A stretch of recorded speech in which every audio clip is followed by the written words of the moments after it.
You need to make sure that you make an effort with your community. It's not easy. Serve them, help them.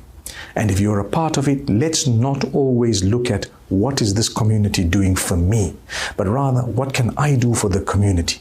When we look at it that way, everyone will look at it that way and make life meaningful for you and your family. So let's look out. This is the reason why visiting the sick is a great act of worship. Remember, visiting the sick, it doesn't necessarily mean you need to physically go there anymore, because nowadays we have technology that would allow us to visit the sick via a phone call, perhaps via a video call, perhaps via a message. Yes, where applicable, you go and visit in person and you will get a multiplied reward.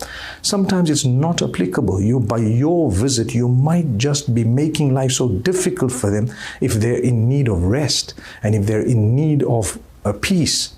And perhaps if they don't want to see you at that time. So it doesn't mean because the hadith says visit, let's all go 10 guys and we will visit the sick person. You make them more sick. They will become ill. They might die as a result of the anxiety and the stress. May Allah subhanahu wa ta'ala grant us wisdom. So remember, the hadith tells you visiting. Yes, ultimately it's a physical visit, but you can visit in other ways that perhaps may be more appropriate for the situation that that person is in. Why did Allah give so much of importance to the visit? It's community development. You want these people to know you're not alone. We're all with you. We're praying for you. We care for you. And if there is anything you need, guess what? We're going to try our best to reach out to you and to help you with it.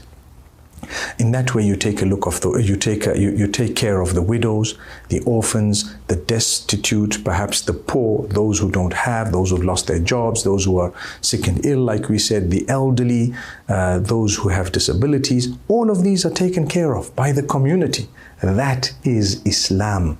That is the way the Prophet Muhammad, peace be upon him, taught us, and that is how you earn your paradise. So let's learn to be positive members of the community. It's not easy. It's a sacrifice. And at times, we need to work very hard to develop people and ourselves in order to enjoy a beautiful community where we care for each other, but at the same time, we know the limits and the lines.